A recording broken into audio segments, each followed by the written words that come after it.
Hello guys, welcome sa RJ's Farm. So matagal-tagal din tayong hindi nakapag-update dito sa farm kasi medyo na-injury tayo. Sinumpong yung paa natin. So ngayon ay update natin yung farm natin. So weather update muna tayo. May bagyo na naman. Tapos paalis pa lang yung bagyong Goring, papasok na naman isang bagyo pa. And then dito nag-uulan na naman. So bago dumating yung bagyo, nag-emergency pruning tayo. So 2 weeks, almost 2 weeks or 3 weeks na sila. Ito yung result nila, yung mga na-damage ng nakarang habagat. Ayun na sila ngayon, nagdahon na sila.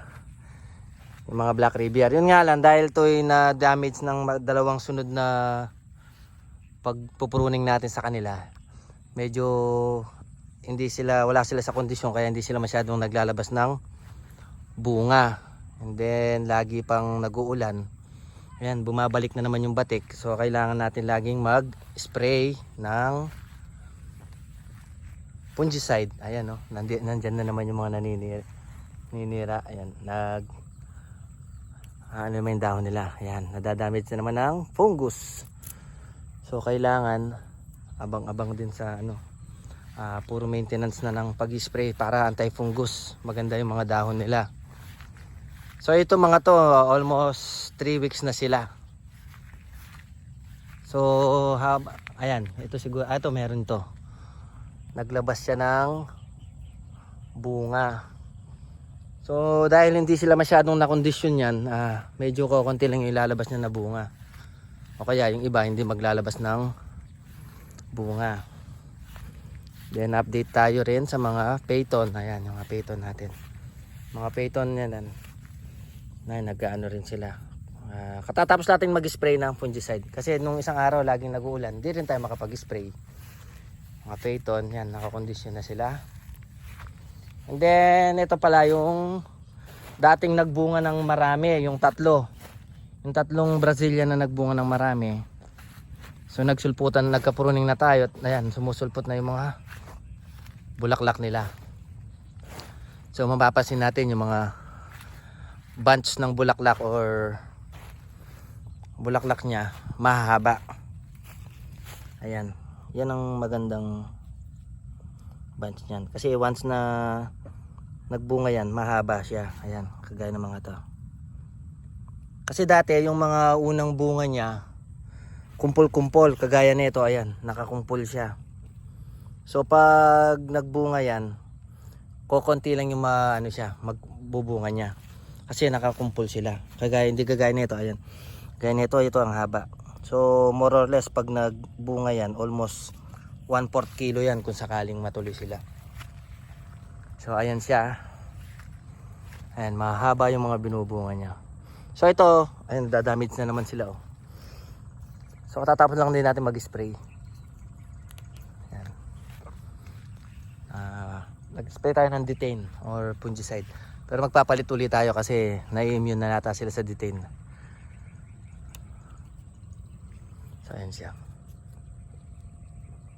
Tsaka pala na mulching na to para yung damo medyo makontrol. Ito kulang pa eh. Bibili pa tayo.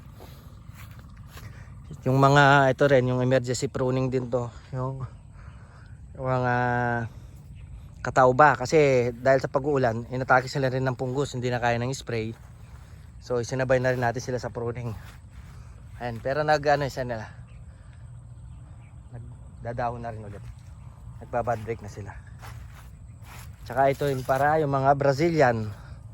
Itong mga Brazilian talaga masisipag magbigay ng bunga to eh. Ayan, may bunga, may bulaklak na siya. Yung iba may bulaklak na rin. Ito 2 weeks old, 2 weeks after pruning to. So ayan, oh, may mga bungang mahaba. Ayan. Tsaka pala maraming salamat sa mga nag-order ng mga cuttings natin. Pinadala natin sa LBC.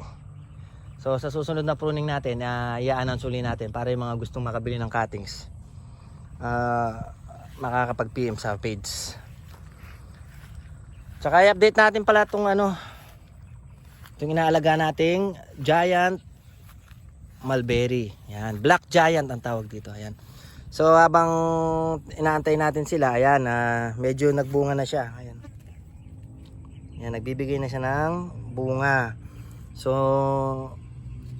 malalaman na natin kung giant ba talaga sila, yung or malalaki talaga yung bunga nila compared sa Illinois. Ayan, medyo marami na rin siya, medyo matured na siya. Ayan, napansin lang natin to. Ayan, nagdadami na. So siguro pag naging successful sila, pwede nating ipalit yan sa mga pruning natin na mulberry Illinois. I-gagrap natin sila. And then ito pa yung isa pang variety natin, yung Austerky. Yan, Austerky mulberry. Ito, nagbubunga na rin siya. Yan. Kaso unang bunga pa lang kaya medyo konti-konti pa. Ito na to pa red na eh. Ito Austerky. Yan. Pa red na yung Austerky. So kung mapapansin niyo yung Austerky, wala siyang mga parang balahibo. Ayun oh. Ayun siya. Hindi siya mabalahibo. So pag nagbunga siya ng marami, doon natin makikita yan. Ayan, hindi sila magbabalahibo. Ayan. So makikita rin natin yan siguro after 3 weeks. So dalawang Austerky to. Ayan. Ito wala pa. Lalaki din ng dahon nyo, tsaka ang kakapal. Tsaka yung sa mulberry pala natin. Yung mulberry picking almost inabot ng 3 weeks or 4 weeks bago natin sila in-stop. So papahingayin muna natin sila ng mga 15 days or siguro mga September 15 pupruning na natin uli sila para by November i-open na naman uli natin yung mulberry pick and pay.